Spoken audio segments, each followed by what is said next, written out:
नमस्कार। आज श्रावण शुक्ल द्वादशी तिथि है और मूल नक्षत्र है।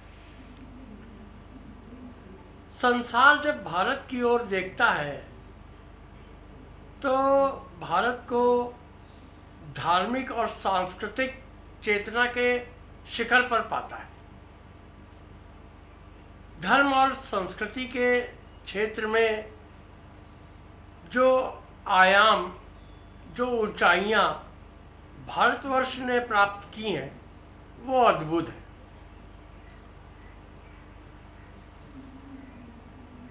उन्हीं में हमारा एक जो श्रावण मास की पूर्णमासी को पर्व मनाया जाता है वो रक्षाबंधन का पर्व भी उन्हीं चेतनाओं, उन्हीं मान्यताओं में से एक पर्व रक्षाबंधन का है। प्रत्येक वर्ष श्रावण मास की पूर्णमासी को हम लोग रक्षाबंधन के रूप में मनाते आए। इन परंपराओं के पीछे कई कथाएं हैं। उनमें से एक जो कथा है वो श्री कृष्ण से और द्रौपदी से संबंधित है। एक बार श्री कृष्ण जब अपना सुदर्शन चक्र चला रहे थे, छोड़ रहे थे, तो उनकी उंगली कुछ कट गई। तो द्रौपदी ने दौड़ करके अपनी धोती फाड़ करके और उस उंगली पर एक रक्षा सूत्र बांधा था।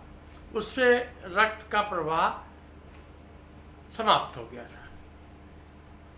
तब श्री कृष्ण ने कहा था कि मैं इस जो वस्त्र तुमने आज बांधा है उस वस्त्र के एक एक धागे का ऋण चुकाऊंगा, और जो ऋण कृष्ण द्वारा चीरहरण के समय चुकाया गया। एक और कथा, पौराणिक कथा रक्षाबंधन से ही संबंधित है।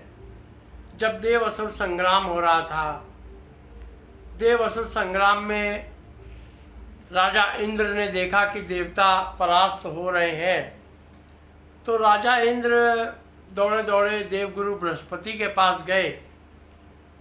देवगुरु बृहस्पति ने एक रक्षा सूत्र उनके हाथ पर बांधा और उसके पश्चात देवताओं की विजय हुई थी। ये दो तो पौराणिक कथाएं हैं। कुछ ऐतिहासिक कहानियाँ भी हैं। मेवाड़ की रानी से संबंधित, मेवाड़ की रानी पर जब आक्रमण हुआ तो उन्होंने हुमायूं को एक धागा भेजा था राखी के रूप में कि एक बहन आपको सहायता के लिए पुकार रही है, आज उसको आपकी सहायता की आवश्यकता है। तो इतिहास कहता है कि हुमायूं ने उनकी रक्षा करी थी अपनी सेना भेजकर और उनके प्राण बचाए थे। इस प्रकार से रक्षाबंधन का पर्व पौराणिक रूप से भी बहुत महत्वपूर्ण है, ऐतिहासिक रूप से भी बहुत महत्वपूर्ण है। सावन मास के महीने को, सावन के महीने में एक परंपरा शुरू से रही कि सावन के महीने में बेटियां अपने पीहर को आती थी, मायके आती थी। मायके में आकर के अपने माता पिता के संग समय व्यतीत करती थीं। झूले डाले जाते थे बड़े बड़े वृक्षों पर, भाइयों के द्वारा उस झूले पे वो बहनें झूला करती थीं। सावन के झूले पड़े ऐसे। इसके ऊपर तमाम गीत भी हैं, फिल्मों के माध्यम से भी बहुत बताया गया है। सावन के महीने में बारिश का भी मौसम होता है। उस समय मायके में आने की परंपरा रही। उस युग में, पुराने युग में, प्राचीन युग में रक्षाबंधन को एक नए सूती कपड़े में अथवा रेशमी कपड़े में अक्षत के, चावल के कुछ दाने बांध दिए जाते थे सूत के माध्यम से, और एक पोटली छोटी सी बन जाती थी, और वो पोटली फिर हल्दी में, केसर में रंग दी जाती थी, और अन्य फूलों के रंगों से भी उसको रंग बिरंगा कर दिया जाता था। और उसके पश्चात फिर वो पोटली जो है वो बांध दी जाती थी, भाइयों के कलाइयों पर बहनें बांधती थीं, और यह वचन लेती थीं कि आप मेरी रक्षा करोगे। ये वचन देते भी थे भाई लोग। समय के अनुसार परंपराएं बदलती गईं, मान्यताएं बदलती गईं। आज वर्तमान परिवेश में तो रक्षाबंधन का यह पर्व एक औपचारिकता मात्र रह गया है। इस वर्ष तो वैसे भी लॉकडाउन है, महामारी फैली हुई है, बहनों का घर आ पाना, ससुराल से मायके आ पाना कठिन है। आजकल राखियाँ भी अब बाज़ार में तरह तरह की उपलब्ध होती हैं, और वो चावल वाली और पोटली वाली वो राखी, वो रक्षा सूत्र नहीं रह गया। अब तो तमाम रंग बिरंगी नई नई कलात्मक राखियाँ, कुछ चीन से भी राखियाँ जो आती हैं, उनसे भी बाज़ार भरे रहते हैं।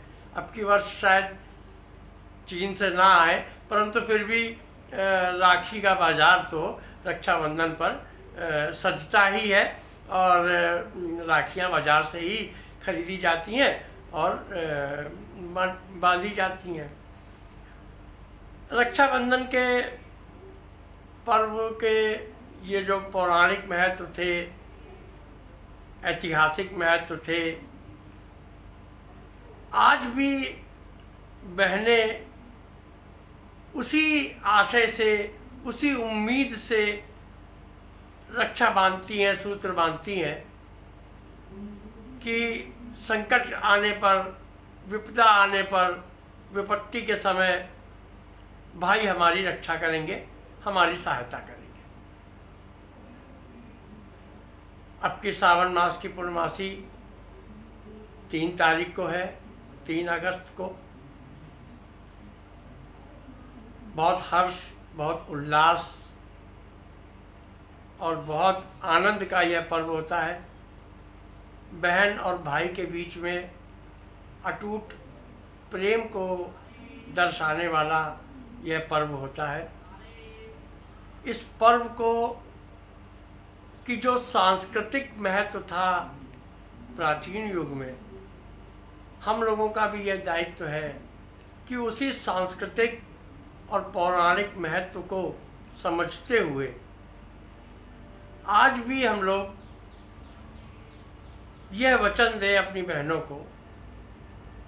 वैसे तो प्रार्थना करें कि कोई विपदा ना आए, परंतु यदि कोई विपदा आती है तो प्रत्येक भाई का यह कर्तव्य होता है कि वो अपनी बहन की सहायता के लिए पहुँचे, यथासंभव जो हो सकता है वो मदद करे। यही पौराणिक, सांस्कृतिक और ऐतिहासिक महत्व है रक्षाबंधन के पर्व का। आइए 3 अगस्त को, सावन मास की पूर्णमासी को, इस पर्व को हर्ष उल्लास से उसी प्रकार से मनाएं जिस प्रकार से प्राचीन युगों में भी मनाया जाता रहा है।